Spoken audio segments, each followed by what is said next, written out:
আসসালামু আলাইকুম। আজকে চলে আসছি ভিন্ন ধরনের একটা ভিডিও নিয়ে। তো তোমরা আশা করি ভিডিওটা ফুল দেখার চেষ্টা করবে, কারণ তোমাদের ভাইয়া লাইফস্টাইল বিদেশে কিভাবে কাটায় সেটাই শেয়ার করব।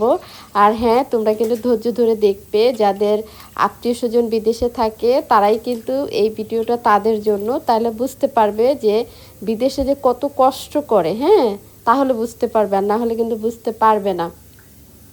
তো চলো, তোমরা কিন্তু ভিডিওটা দেখে অনুভব করতে পারবে। সকালবেলায় দেখো আমার মা কি করতেছিল। মার তো কোনো তুলনা হয় না। খুব সকালবেলা উঠছে, উইঠা সে উনি ডাইলে চালে খিচুড়ি রান্না করতেছিল। আর এই তো বিশাল বড় একটা কড়াই বসায় নিছে।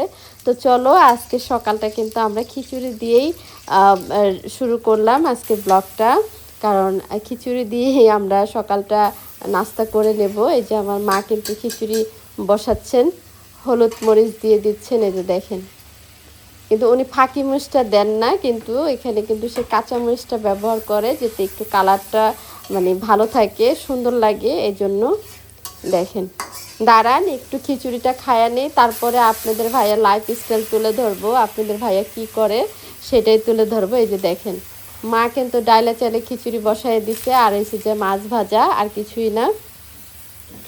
ইলিশ মাছ কিন্তু রাতে কাইটা রেডি করে লবণ মাইখা হলুদ মাইখা ফ্রিজে রেখে দিছে, সকালে ভাজবে বলে। মা বলতেছে খিচুড়ি হোক, তারপরে ছোট ছোট ইলিশ মাছ ভাইজা দেবো, এটা বলতেছিল। তো যাই হোক, আলহামদুলিল্লাহ, যা রিজিক আছে তাই খাবো। এই তো চলেন আপনাদের ভাইয়াকে দেখাই।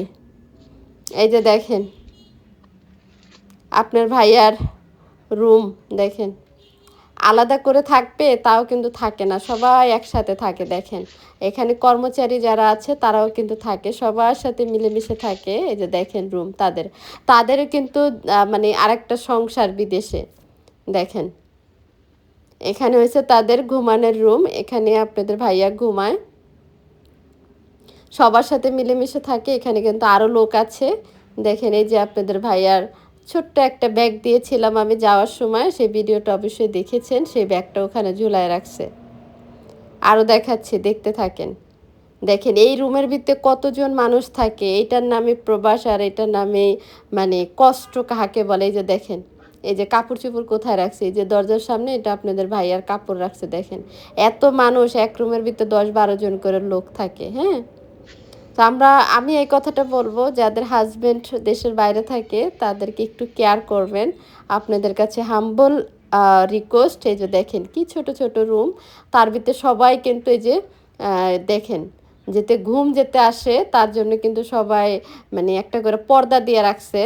হুম, পর্দা দিয়ে রাখছে। আর আপনার ভাইয়ার তো বেশি ডিউটি, এই জন্য কিন্তু আপনার ভাইয়া পারে না ওরকম ঘুমাইতে, ঘুমের খুবই কষ্ট হচ্ছে, এই আর কি। আর এই যে দেখেন সকালবেলা উঠছে, সবার আগে উঠছে, কারণ সবার আগেই সে যায়। দেখেন দোকানের অনেক কাজ থাকে, নিজের দায়িত্ব তো নিজেরই পালন করতে হয়। এই যে হেঁটে হেঁটে যাচ্ছে।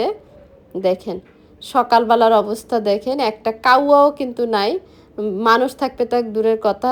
দেখেন কোনো কিচ্ছু নাই, অথচ হ্যাঁ উনি কিন্তু সবার আগে চলে গেছে। দেখেন তখন বাজে 5:30। এই যাইসা দেখেন দোকানটা খুললো। দেখেন দোকান খুলেছে অনেকক্ষণ হয়েছে, আর এখন আস্তে আস্তে করে যে দেখেন পার্কিংয়ে গাড়ি।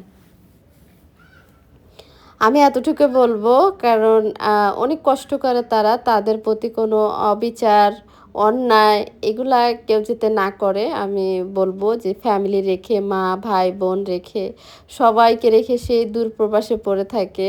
আমি আসলে কি করব, আসলে কিছু করণীয় নাই। তো আপনাদের ভাইয়া অনেক শ্রম দিচ্ছে, কারণ কষ্ট করলে একদিন ভবিষ্যতে কাজে দিবে। এই জন্য ভবিষ্যতে চিন্তা করেই কিন্তু কষ্টটা করে নিচ্ছেন। এই যে দেখেন আশেপাশে এটি হয়েছে আরবিদের বাড়ি, সব হয়েছে আরবি। তো ভালো থাকবেন, সুস্থ থাকবেন, দেখিয়ে দিলাম। আল্লাহ হাফেজ।